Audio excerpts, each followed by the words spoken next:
Franck Ferrand sur Europe 1, au cœur de l'histoire. Et il me semble aujourd'hui, Franck, que vous avez invité Hugo Frey. Bonjour à vous. Bonjour Fatima, bonjour à tous. Et oui, vous allez voir pourquoi nous avons invité Hugo Frey. Vous savez bien qu'en France, tout finit par des chansons. Eh bien, en vérité, Hugo Frey est à la recherche de ses ancêtres.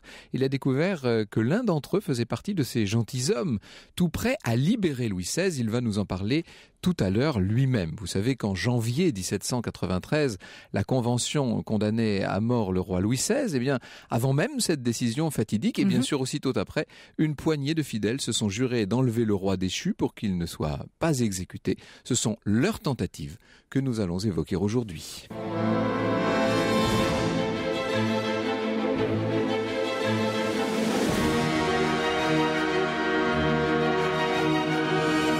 De 13h à 14h sur Europe 1, au cœur de l'histoire. Franck Ferrand.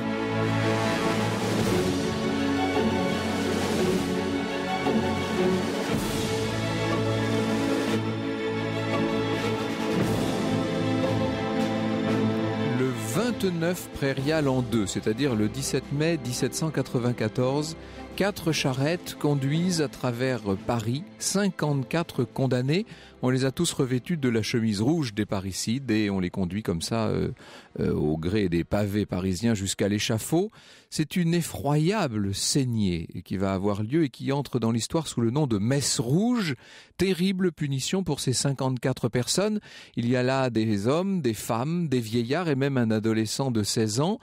Des personnes que le tribunal révolutionnaire a reconnues coupables d'un complot visant à assassiner les hommes forts de la Convention en cette période de grande terreur, à savoir Robespierre et Collot d'Herbois. Le cerveau du complot ne fait pas partie des suppliciés.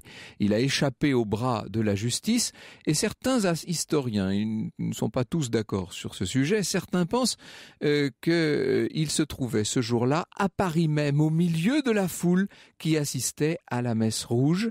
Il porte un nom déjà bien connu dans l'histoire pour avoir été le patronyme du mousquetaire d'Artagnan. C'est le baron de Basse. Alors, qui est-il? Ça s'écrit B-A-T-Z. Qui est-il? Mais on prononce Basse. Ça fait partie de ces curiosités de l'histoire. Qui est-il, ce baron de Basse? Il est né 30 ans plus tôt dans sa noble famille de Gascogne. À 12 ans, il était volontaire au régiment des Dragons de la Reine. À 15 ans, il en était déjà le sous-lieutenant. Alors, dès 1784, il passe au service de l'Espagne, mais il le fait avec l'autorisation du roi Louis XVI. Et il rentre en France 3 ans plus tard, à la fin de 87. Il obtient le grade de colonel, toujours dans son même régiment, et en 1789 on le voit député de la noblesse. C'est à ce moment-là que commence sa carrière, une carrière qui va l'imposer non pas en tant que militaire, en dépit de ce que je viens de vous raconter, mais bien en tant que financier. Voilà un homme qui maîtrise tous les rouages de la finance et qui va savoir procurer de l'argent à ceux qui en ont besoin. Il fait partie de ceux qui, sur le tard, en 1792, vont émigrer au moment de la chute de la monarchie. Il faut savoir que pour le baron de Basse, la raison de vivre de cet homme, on peut dire, c'est la monarchie, c'est le soutien fidèle de la famille royale. Du reste, il revient à Paris, il y est le 1er juillet 1792, et d'ailleurs, sur le livre de comptes de Louis XVI, à cette date, on note « Retour et parfaite conduite de Monsieur de Basse, à qui je redois, écrit Louis XVI, 512 000 livres. » Une grosse somme, bien entendu. Le 21 janvier 1793, c'est le jour de l'exécution de Louis XVI. Sur le boulevard Bonne Nouvelle, comme tout au long du cortège jusqu'à la place de la Révolution, ce que nous appelons nous aujourd'hui la place de la Concorde, s'est massée une foule pour voir passer la voiture du roi. Le roi n'est pas conduit à l'échafaud en charrette, vous savez, il est dans la voiture du maire de Paris. Et à l'angle de la rue de la Lune, d'un seul coup, on voit une échauffourée. C'est là que s'était posté le baron de Basse. Le baron de Basse qui était là avec tout un plan, pour tout vous dire. Il avait réussi à convaincre, à réunir et à financer, disons-le, 5 à 600 jeunes royalistes qui, en ce matin de l'exécution du roi, à cet endroit précis, et sur le signal du baron de Basse, devaient se ruer sur la voiture royale et tuer tous ceux qui s'opposeraient à leur action. Leur but, c'était d'enlever le roi. À nous, mes amis, ceux qui veulent sauver leur roi. Tel était le signe de ralliement, le moment, telle était la phrase que devait prononcer le baron de Basse pour lancer l'offensive. À nous, sauvons le roi. En vérité, cette offensive est un véritable fiasco. Il y a bien une échauffourée, il va y avoir des échanges de coups de feu et même on va ramasser quelques personnes. Simplement sur le carreau, la plupart des 500 jeunes royalistes qui avaient été convoqués se sont vus arrêtés à 3h du matin par des gendarmes qui s'étaient installés à leur domicile avec l'ordre formel de les empêcher de sortir avant midi. La conspiration avait été éventée. Après la mort de Louis XVI, il reste évidemment des prisonniers au Temple. Nous en avons parlé il y a quelque temps du reste. La reine, ses enfants, le petit dauphin qui devient donc pour les royalistes Louis XVII et Madame Royale, et puis la belle-sœur de la reine, Madame Élisabeth, la plus jeune sœur de Louis XVI. Tout ce monde-là est toujours à la prison du Temple. Et Basse n'a plus qu'une idée, ça va être désormais de sauver la reine. Alors il met au point tout un plan encore plus téméraire que celui du 21 janvier. Cette fois, il s'agit de s'introduire au temple. Alors, dans un premier temps, on a fait passer des uniformes pour Marie-Antoinette, pour Madame Élisabeth, pour Madame Royale, etc. Le petit Louis XVII, lui étant tout petit, on pense qu'il pourra sortir de façon plus discrète, passer inaperçu. En tout cas, il va falloir que les princesses revêtent des uniformes et sortir en même temps qu'une patrouille qui quittera le temple. Basse a rallié pour ça le commandant de la force armée de la section locale, l'homme qui commande de temps en temps la surveillance du temple. Et puis il a rallié aussi un certain Michonis, retenez ce nom. Lui aussi est régulièrement de garde au temple et lui aussi a été rallié par Basse. On choisit le jour où la garde est propice en quelque sorte pour essayer de s'introduire, de se réunir dans cette prison du temple. Tout est prêt. Basse arrive lui-même à la tour, il est vêtu d'un déguisement, il trouve là 30 hommes dévoués qui occupent tous les services de la prison, qui gardent les escaliers, qui sont chargés des patrouilles. Michonis s'est arrangé pour qu'on lui confie la garde de la reine et des princesses, les uniformes dont je vous ai parlé sont prêts, bref, tout est prêt. Et puis, contretemps, ceux qui attendaient dehors ne voient rien venir, ils finissent par se disperser. Et oui, car au moment où la patrouille de relève allait quitter la tour, eh bien des coups ont été frappés à la grande porte du temple. On a ouvert. Et en fait, la personne qui arrivait là, c'était le cordonnier Simon, le futur gardien de Louis XVII, qui est délégué par la commune et qui somme Michonis de lui remettre sur le champ ses fonctions et de se rendre au siège du comité. Pourquoi est-ce que tout a été arrêté comme ça in extremis? Eh bien parce qu'une nouvelle fois, une lettre anonyme est arrivée qui a dénoncé la conspiration. Et ce personnage qui arrive, ce cordonnier Simon, c'est à lui qu'on confiera par la suite, vous savez, la garde de Louis XVII. Il monte précipitamment les marches de la tour, il s'assure de la présence de la reine et des princesses qui sont toujours là, ainsi que du dauphin, et aussitôt après, il a pour mission d'arrêter le baron de Basse. Sauf que le baron de Basse est insaisissable. Il est incroyable ce personnage, on n'arrive jamais à mettre la main dessus. Il faut dire qu'il a des relations incroyables, il y a tout un réseau au sein de l'administration révolutionnaire.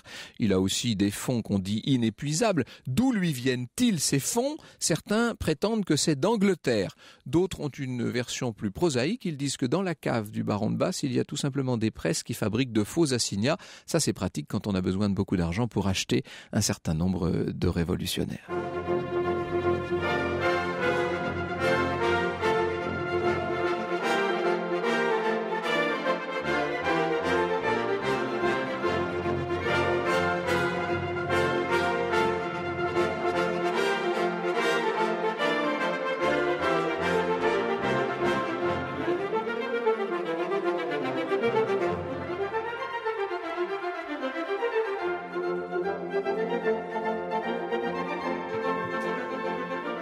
C'était l'ouverture pour instruments à vent composée par François-Joseph Gossec.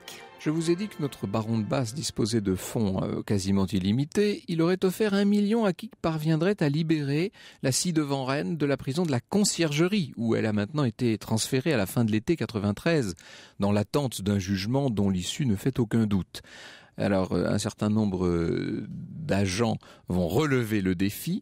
En l'occurrence, c'est une sorte d'aventurier assez louche, Alexandre Gons.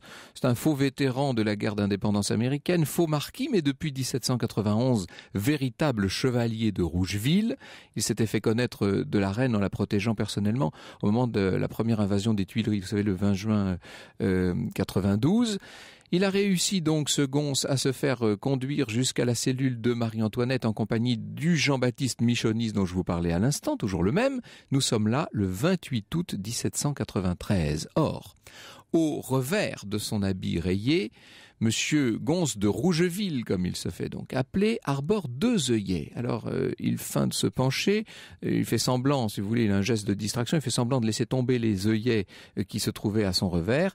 Et en vérité, ces œillets contiennent des messages qui ont été très artistement roulés dans les pétales de la fleur et qui sont destinés à la reine, bien entendu. Le chevalier accompagné de Michonis repart et la reine peut lire à ce moment-là ces mots: « J'ai des hommes et de l'argent ». Vous imaginez l'émoi de la pauvre femme qui sait qu'elle est qu'elle est condamnée.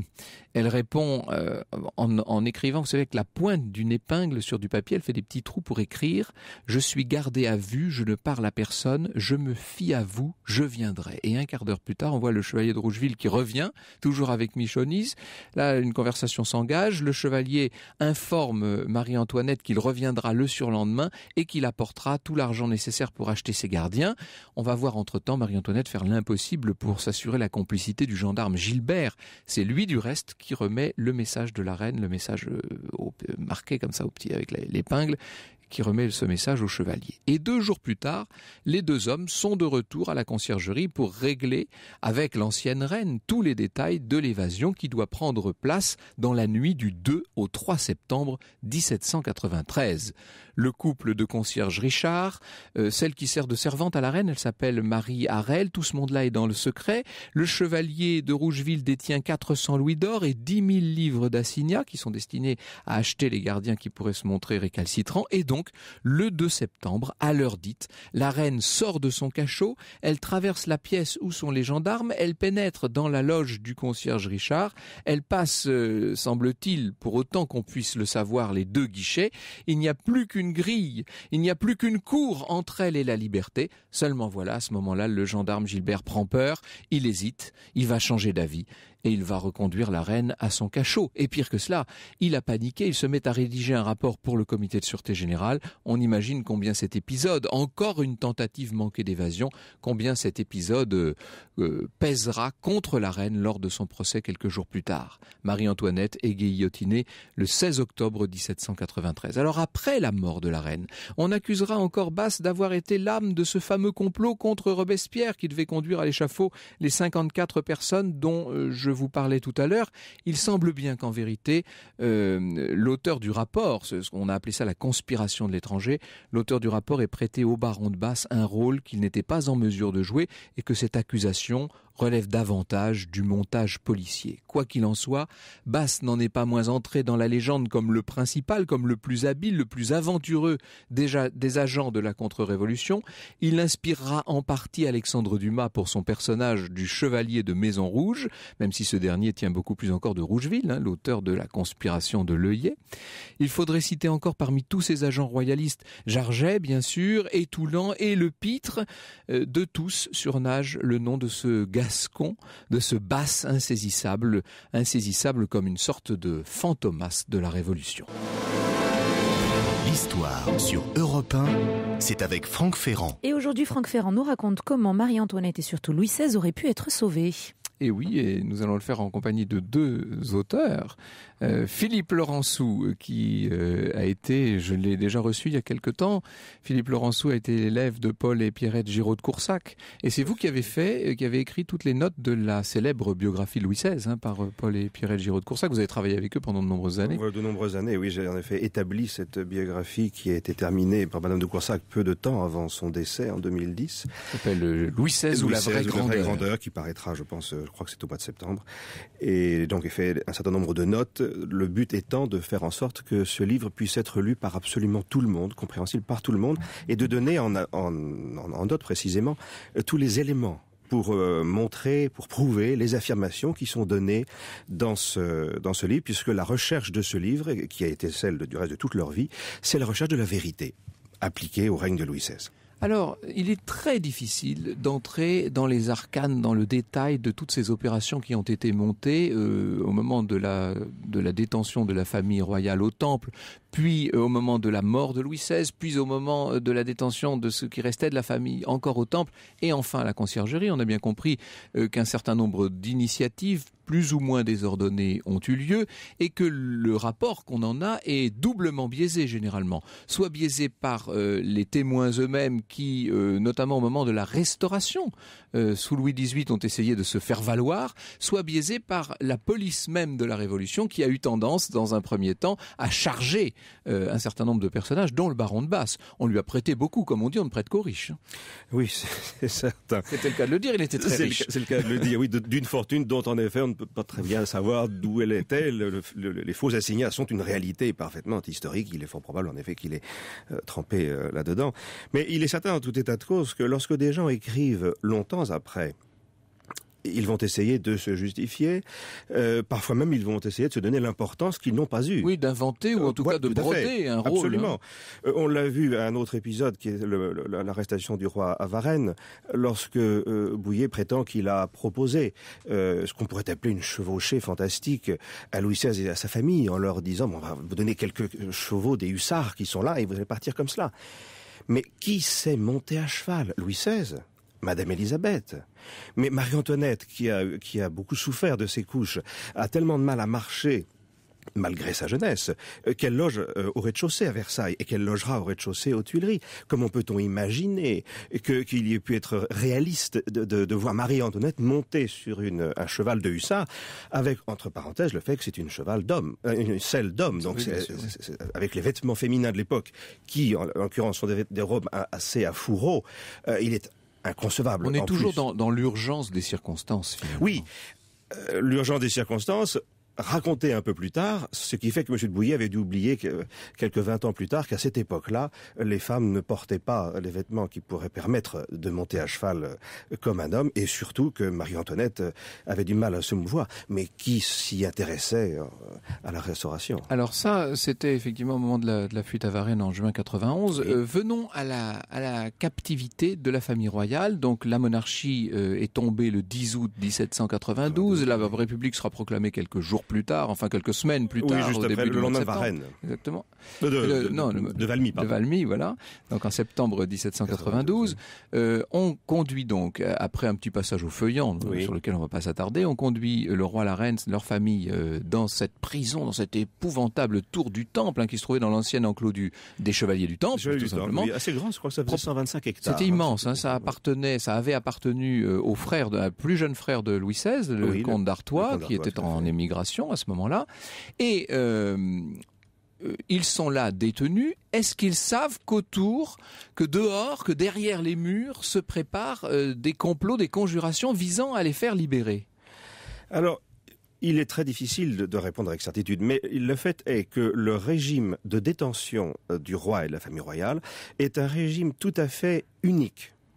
Ils sont séparés de tout, coupés de tout. Ce qui fait par exemple que Louis XVI n'apprendra la proclamation de la République, en réalité donc qui a lieu le 21 septembre, il ne l'apprendra que le 7 octobre. Lorsque Manuel voudra se donner le plaisir un peu sadique d'annoncer lui-même au roi l'abolition de la monarchie. Donc eux ne savent pas tout ce qui se fait, tout ce qui se trame. Quel est le rapport qu'entretenait Louis XVI avec ce baron de Basse qui descend du célèbre d'Artagnan, en l'occurrence, avec ce gentilhomme gascon? Il avait avec lui, semble-t-il, des rapports qui étaient essentiellement des rapports de finances. Il trouvait auprès de lui des liquidités nécessaires pour mener une diplomatie parallèle. Mais c'est-à-dire que Louis XVI a toujours essayé, parce que c'est un homme qui veut le bien de son peuple, de faire entendre la voix de la vérité au peuple. Donc il a essayé de rétribuer un certain nombre de gens pour essayer je dirais de prêcher, le mot est peut-être un petit peu bizarre, mais tout au moins de proclamer la vérité contre tous ceux qui, par exemple, dans le jardin du Palais Royal ou ailleurs, proclamaient toutes les erreurs que distillaient les journaux révolutionnaires, etc. Donc il y avait en effet... Oui, c'était en tout cas la vérité selon Louis XVI, disons-le. Oui, c'est-à-dire la vérité sur ce qu'il faisait réellement. Parce que lorsque l'on accuse... Sur son attitude personnelle. Voilà. Lorsqu'on l'accuse d'avoir vouloir saboter la défense nationale, ce n'est pas lui du tout. Il essaie de répondre, et pour répondre, il faut se concilier quelques bonnes grâces, et pour ça, il faut de l'argent. Il faut de l'argent, et puis il faut aussi des hommes qui soient prêts à le faire. Et donc là, évidemment, un baron de Basse peut jouer un rôle important. Mais dans des situations pareilles, seuls jouent réellement des rôles importants des gens que je dirais un peu originaux, ou des gens que l'on pourrait qualifier de très libres. Oui, ce sont des aventuriers. Voilà.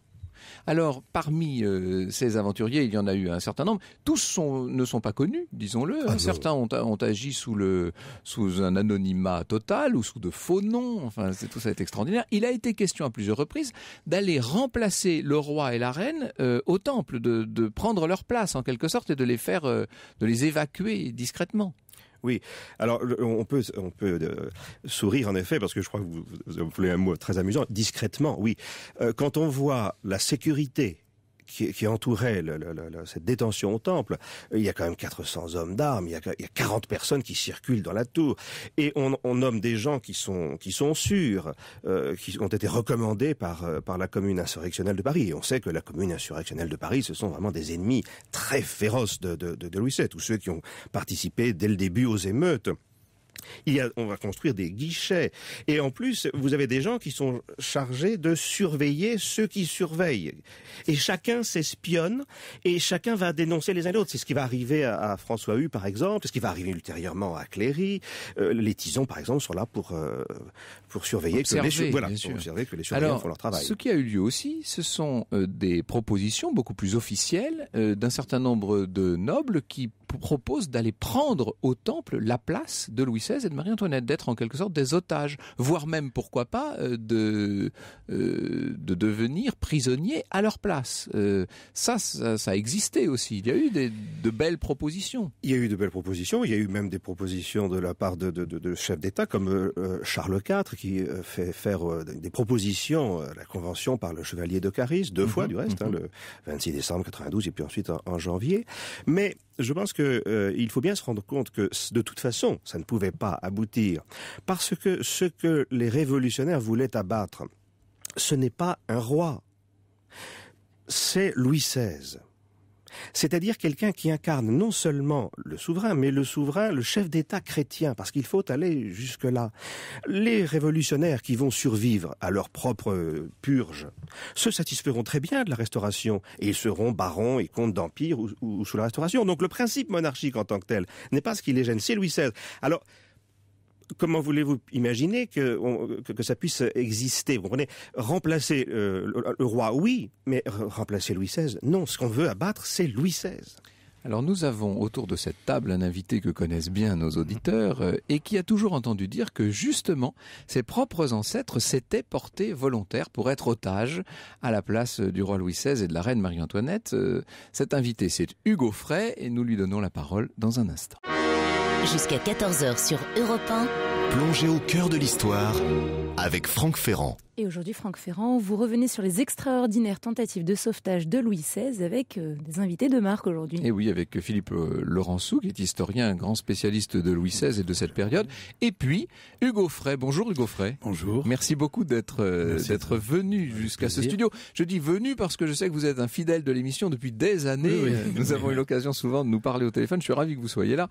Alors, vous avez toujours entendu, vous, raconter cette tradition familiale, et mieux que ça, vous en possédez des vestiges, de maigres vestiges, mais qui sont assez émouvants.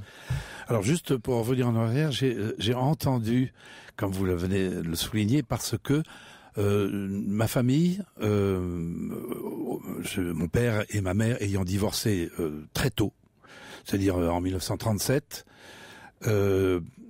le divorce est une sorte d'incendie dans une famille, surtout à cette époque-là. La guerre qui va venir ensuite. Oui, c'était juste à la veille de la guerre. Voilà, la veille de la guerre, la maison dans laquelle mon père nous avait réfugiés pour éviter les bombardements a été complètement vidée de tout. Aujourd'hui, ce qui me fait me retourner un peu vers le passé, c'est un petit détail. Je m'étais aperçu que je n'avais aucune photo de mon père et de ma mère au moment de leur mariage. Je vous parle de ça il y a 50 ans. J'ai commencé à faire des recherches Et par les cousins et les cousines, j'ai récupéré des photos de première communion, etc.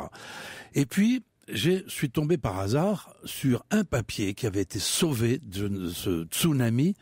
Ce papier était la copie un facsimilé du testament de Louis XVI. L'équivalent très ancien d'une photocopie, disons. Voilà.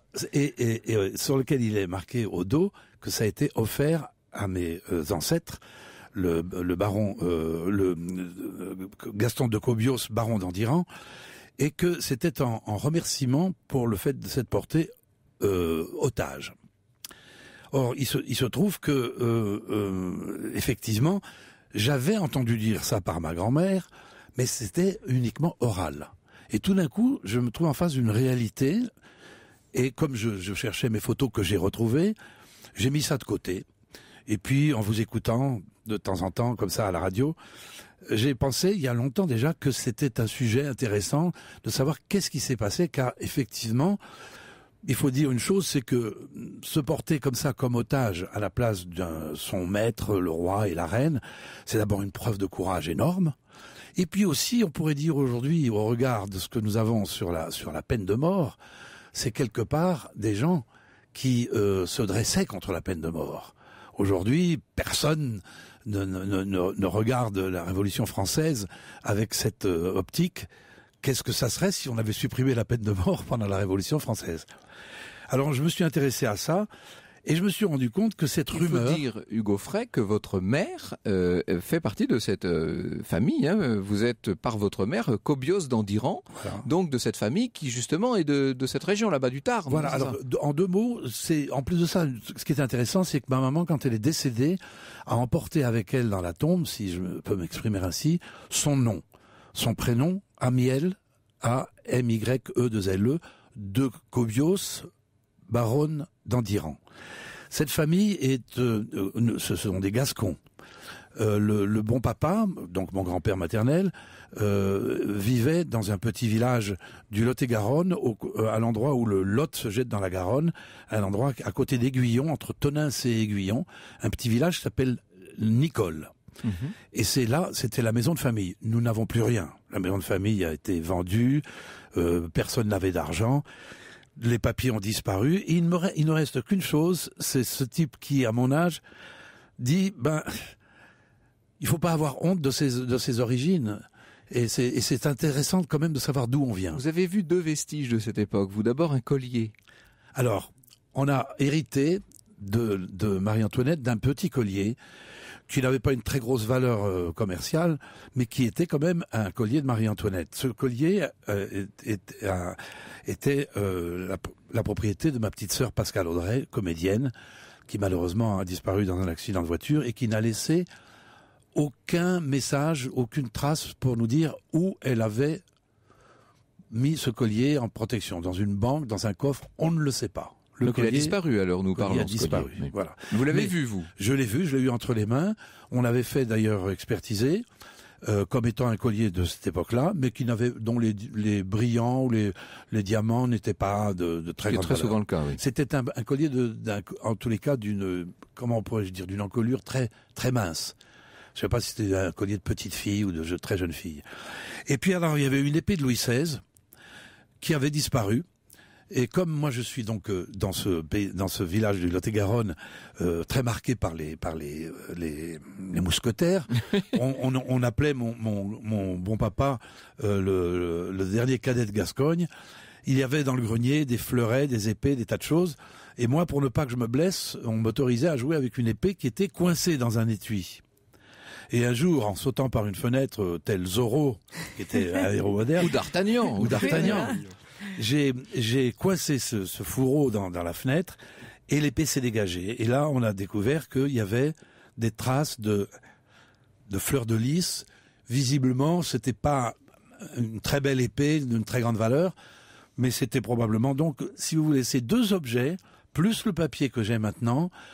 Tout d'un coup, on donnait corps à cette rumeur dont ma mère plaisantait un peu en disant oui, il semblerait que, mais en vérité, c'est ça, je suis à la recherche de la vérité. Alors avec Philippe Laurençoux, nous allons essayer de vous aider sur ce chemin de recherche de la vérité, Hugo Frey. Invité de Franck Ferrand ce lundi pour nous parler du sauvetage avorté de Louis XVI. Hugo Frey qui ne chantait pas en direct, je précise. Bien sûr. Mais j'ai choisi cette chanson, puisque vous m'avez donné le plaisir de le choisir, parce que le vrai combat de Hugo Frey, je vais parler à la troisième personne, ce n'est pas de savoir d'où je viens. Ça, c'est anecdotique, mais quel est le thème de ma vie? C'est la lutte contre le racisme. Voilà, donc c'est pour ça que j'ai choisi cette chanson que j'ai chantée pour Martin Luther King en sa présence. Finalement, on parle de mystères et d'énigmes de la fin du XVIIIe siècle et vous nous parlez de l'abolition de la peine de mort et de lutte contre le racisme. Finalement, vous avez une vision très, très téléologique de l'histoire, Hugo Frey. Je tenais à vous le dire. Mais qui était déjà une vision chère à Louis XVI, parce qu'il a commencé... Philippe Laurençoux. Il a commencé, lui, par abolir la peine de mort pour les déserteurs. Et il a recommandé de bien traiter, par exemple dans l'expédition La Pérouse, de bien traiter les indigènes qu'il allait rencontrer et d'être parfaitement honnête avec eux. C'était vraiment de les considérer comme des gens à part entière, ce qui était assez novateur pour l'époque, il faut bien le dire. Alors Philippe Laurençoux, Hugo Frey nous a posé un certain nombre de questions. Moi j'en ai d'autres. Nous allons y venir dans un instant. Franck Ferrand sur Europe 1, au cœur de l'histoire.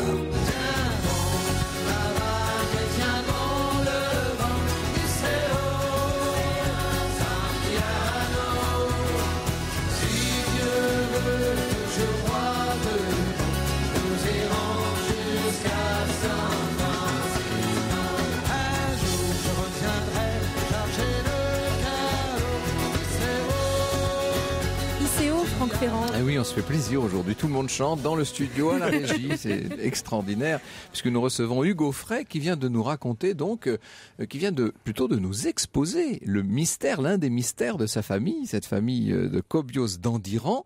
Vous avez donc un facsimilé du testament de Louis XVI, un collier qui aujourd'hui a disparu et qui proviendrait de Marie-Antoinette, et puis cette épée avec laquelle vous aviez l'audace de jouer enfant, mais qui semblerait bien être ce qu'on appelait une épée d'honneur, c'est-à-dire un objet votif, ou en tout cas de remerciement offert par Louis XVI à l'un de vos ancêtres.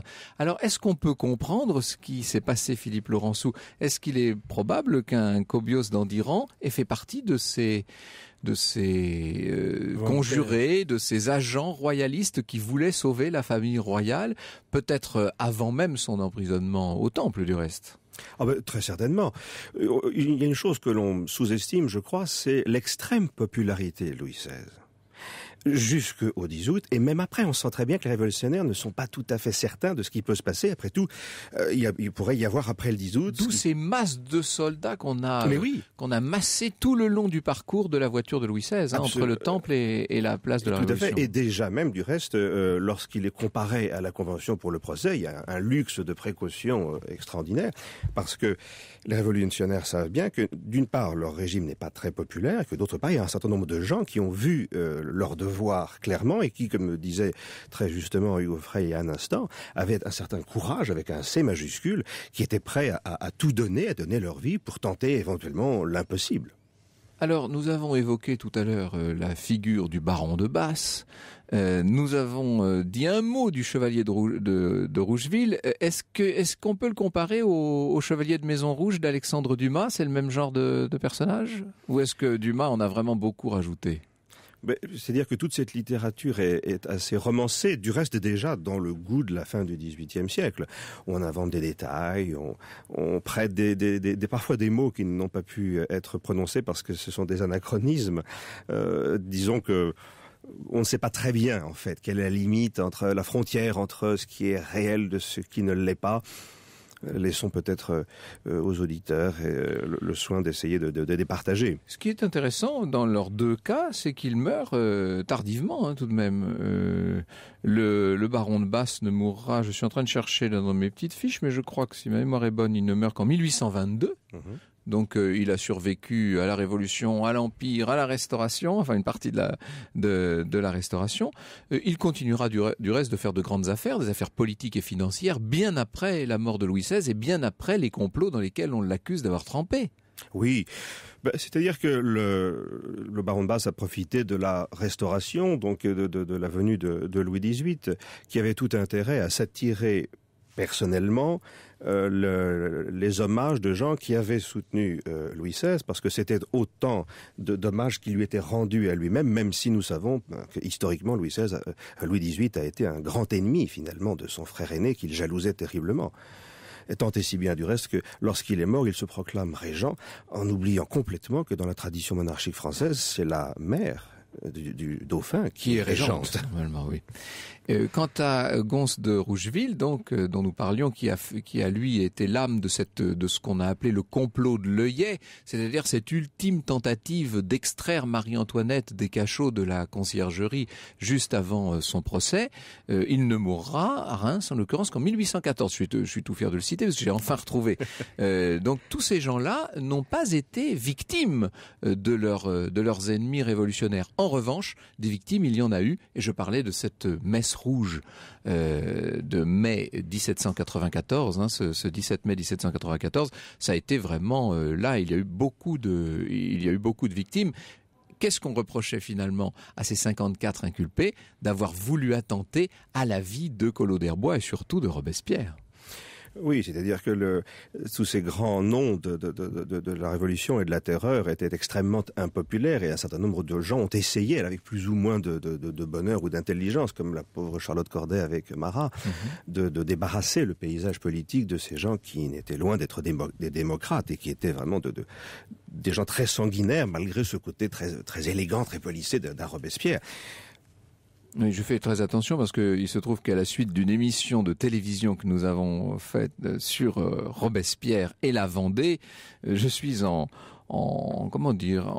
difficulté, pas en difficulté, mais en relation un peu tendue avec un certain nombre de robespierristes, bien entendu. Et nous avions fait à ce même micro une émission sur Robespierre pour montrer toute l'ambiguïté de ce personnage.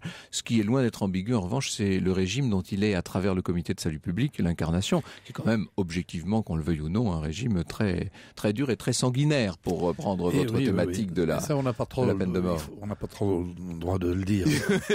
Ça passe mal. Oui. Qu'est-ce que vous aimeriez, Hugo Frey, tirer de tous ces souvenirs, etc. Vous aimeriez retrouver l'histoire de votre famille? Je vais vous dire, c'est d'abord la recherche d'une photo de mes parents, je l'ai trouvée. Et je m'étais promis de vous offrir un petit livre que j'ai publié il y a quelque temps où elle figure, cette photo, je vous l'apporterai la prochaine fois. Mais actuellement, je suis, à la demande d'un éditeur, en train de me pencher sur l'ensemble de ma vie. Et donc, je suis en train de chercher les sources. C'est très intéressant. C'est pour la première fois de ma vie, je fais un petit travail d'historien. Et donc, c'est normal parce que je pense que, comme chaque arbre, chaque plante a une essence, qu'on peut expliquer. Certaines plantes viennent du Mexique, d'autres des Indes, etc. Vive la différence. Et moi, mon combat, je vous l'ai dit, c'était la lutte contre le racisme, mais principalement, beaucoup plus que l'égalité, je cherche la fraternité. Et la fraternité entre les hommes, et c'est la base même de la paix. Et la fraternité n'exclut pas du tout les différences, au contraire. Qu'est-ce qui vous passionne dans l'histoire? Je sais que vous écoutez beaucoup d'émissions, vous lisez énormément de livres, oui. Vous passez beaucoup de temps devant des documentaires historiques, etc. Vous êtes vraiment un passionné de l'histoire. La science, mon frère Jean-Paul, qui est un grand mathématicien. Jean-Paul Offray, oui, bien sûr. Vous aviez consacré d'ailleurs une émission sur son livre travail sur Einstein, à la recherche de la relativité. Moi, c'est les sciences et l'histoire, parce que comme le disait notre ami historien, dont je n'ai pas retenu bien le nom, mais je voulais dire que c'est la vérité. Philippe Laurençou, pardon. J'ai parlé de fraternité, de lutte contre le racisme, mais vérité avant tout. Pourquoi mentir? On ne peut pas bâtir un monde en paix si on n'a pas le culte de la vérité. Bon, absolument. Moi, je milite un peu pour ma propre paix. Alors, puisque nous avons dit beaucoup de mal de Robespierre, je vous propose quelques petites secondes de ça ira tout de même.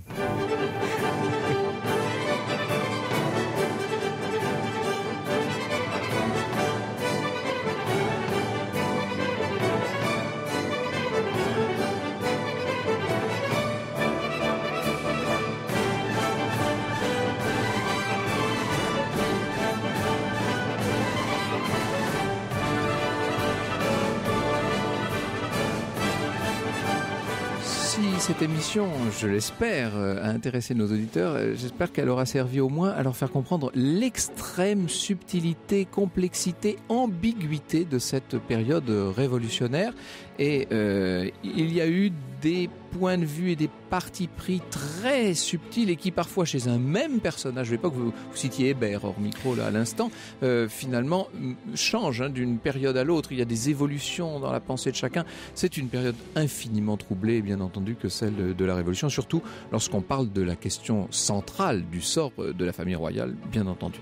Merci beaucoup Philippe Laurençoux. Nous lirons avec énormément d'intérêt la biographie des Giraud de Coursac sur Louis XVI et nous vous réinviterons à cette occasion si vous le voulez. Ce sera donc à la fin de cette année. Et merci beaucoup à Hugo Frey. Continuez à nous écouter Hugo Frey et revenez quand vous voulez. Mais voilà. Je viendrai vous présenter mon livre. Volontiers.